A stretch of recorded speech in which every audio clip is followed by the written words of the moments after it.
'Cause I'm one jump ahead of the trash heap, two swings ahead of the sword. I steal only what I can afford. And that's everything because I'm drunk. How's it going?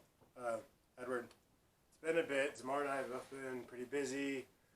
I personally have not been feeling too well the past few weeks and went to a camp about last weekend, so haven't really been around. So we haven't really been able to post. But I recently went and saw Aladdin and wanted to talk about it just so we could get some stuff out there. And I had some thoughts. Very vibrant movie. I like that a lot. Will Smith actually did a really good job of playing the genie. I was a little hesitant when they first cast him. Not because he's not a good actor, but because Hollywood has a habit of shoehorning black people into Arabian roles. Like, you see it in the newest Robin Hood movie, you see it in Prince of Persia, and you don't quite see it in this because Genie isn't necessarily Arabian or Middle Eastern. The whole concept of a genie does come from the Middle East, but Genie himself doesn't inherently have to be Middle Eastern. So that worked out well. Plus, they need some star power since the rest of the cast is relatively unknown or just starting out, as far as I'm aware. The only person I can think of that I've seen before would be Naomi Scott, who plays Jasmine, and she's Indian and English. I believe she's half. But she's still not full white, which is a bonus. And then, so all that's great, and Will Smith does a really good job. They tried to have a secret in the beginning, which is during the Arabian Nights bit. Real quick, I'm going to just say this. Somewhat spoiler warning. I'm not going to try and keep spoilers out too much. But at the same time, this does kind of mirror a lot of what is quite similar to the original. Just more of a fresh take on it. So if you've seen one, you've kind of seen both, but not really. So they have this secret in the beginning that they try to keep, and you figure it out like halfway through the movie. Less than that. It's not too difficult to deduce. But this is like it's their take on the Arabian Nights sequence from the original. And also confirms that the shop owner, in the first one, the guy who sells stuff is the genie, and they had there's a theory about that, which the directors then confirmed. And since Will Smith is pretty much taking up all the roles that Robin Williams had, it's kind of the same thing. He does the Arabian Nights sequence and starts off in a separate role, and then reveals that he was the genie at some point. And so that was really well done. And then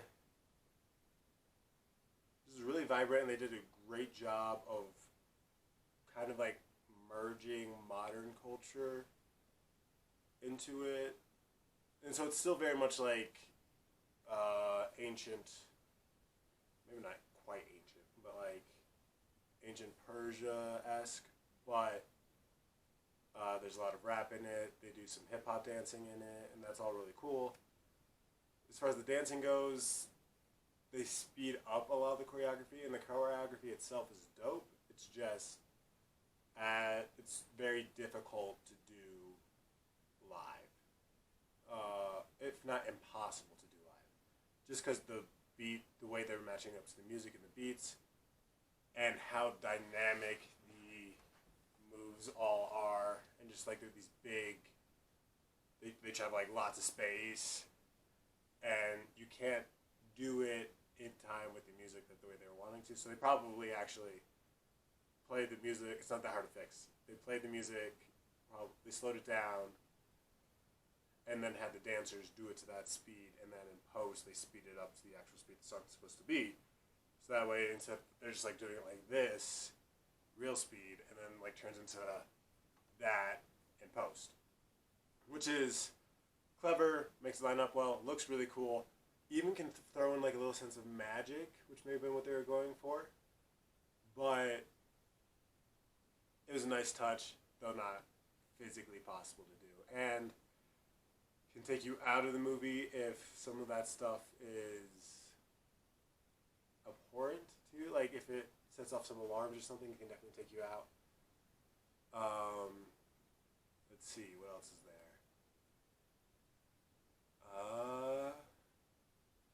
I like that they don't do the genie from the original Aladdin.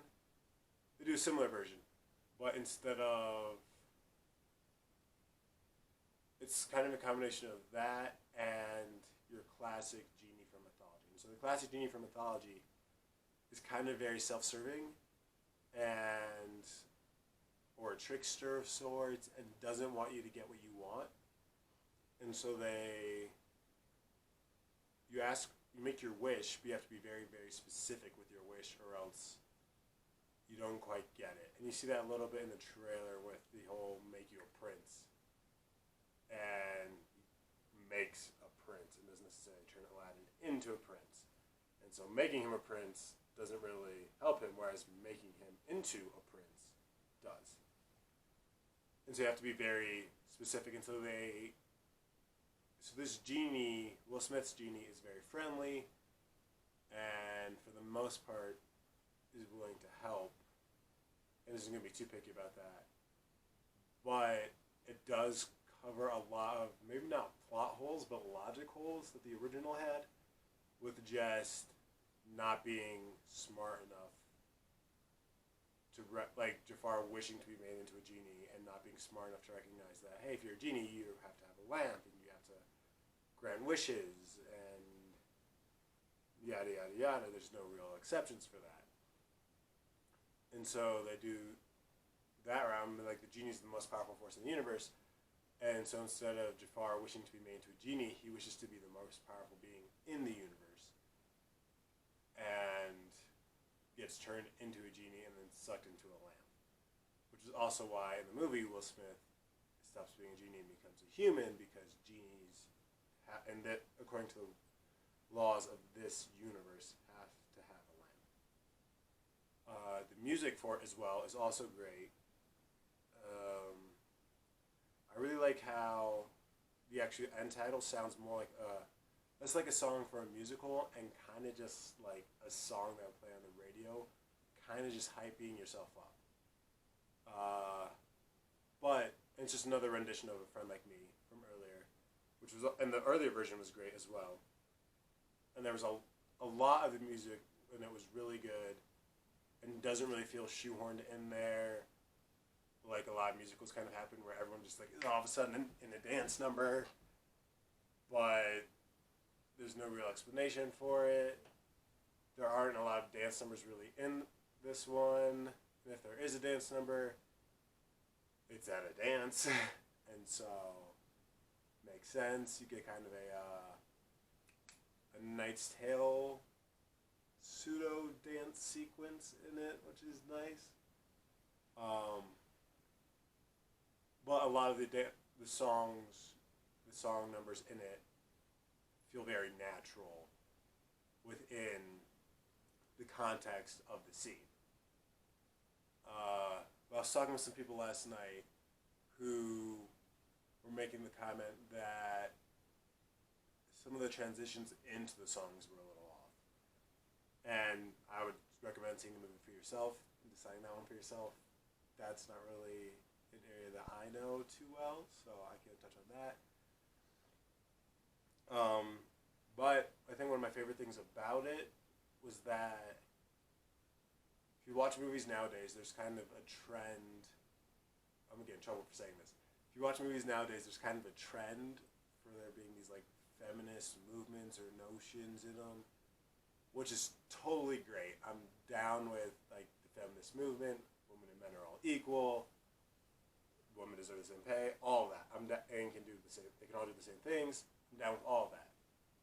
My issue, though, right now, is that you have a lot of it kind of forced on a movie solely just to fit society or to be down with it, if that makes sense. And so it doesn't really work. It doesn't not work, but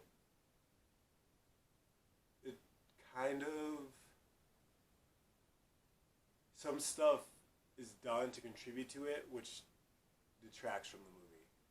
So The Incredibles 2, which is great, focuses a lot on Elastigirl, which is also great, but pretty much every significant character in it happens to be a woman, which is great. But the character of Void, who it seems like they had hyped up a lot more during the press tour, and she has this big name playing her, she's made it onto the poster, and she was kind of like this big deal. The entire character was kind of created just to be a fan of Elastigirl, which detracted, and then did that, and then did nothing else really of note.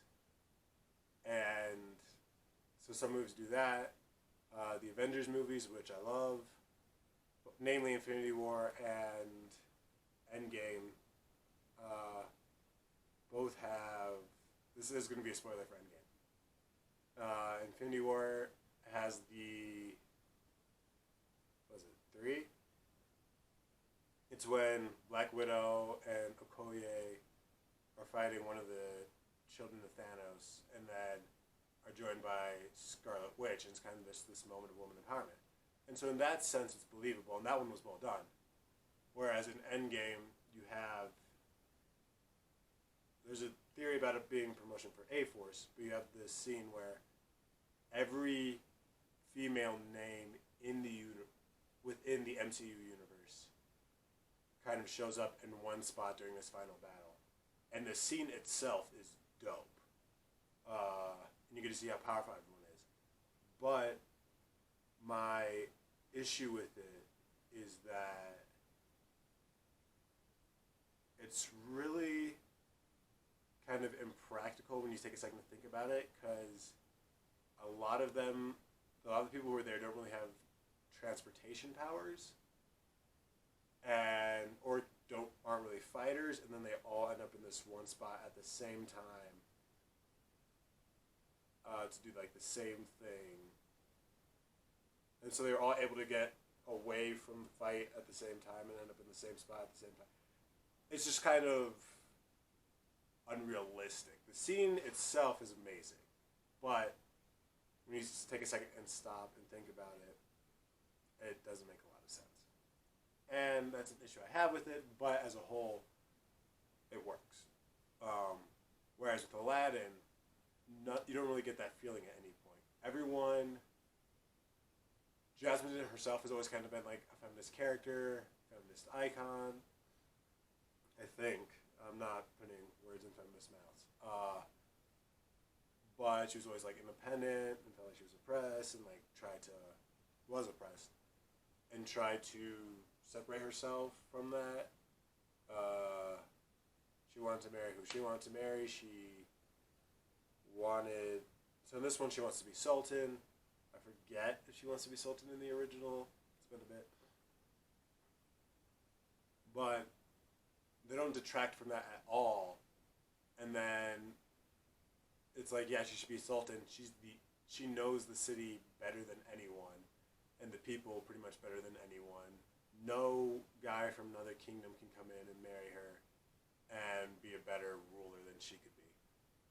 And there's a point that they make, and I really like that point. And then Aladdin comes in and backs it up. Prince Ali comes in and backs it up. And that was just really well done, I felt. But the people the friends I was talking with last night, they're both women, and they were saying how the song Silenced, or I Won't Be Silenced, which is kind of not...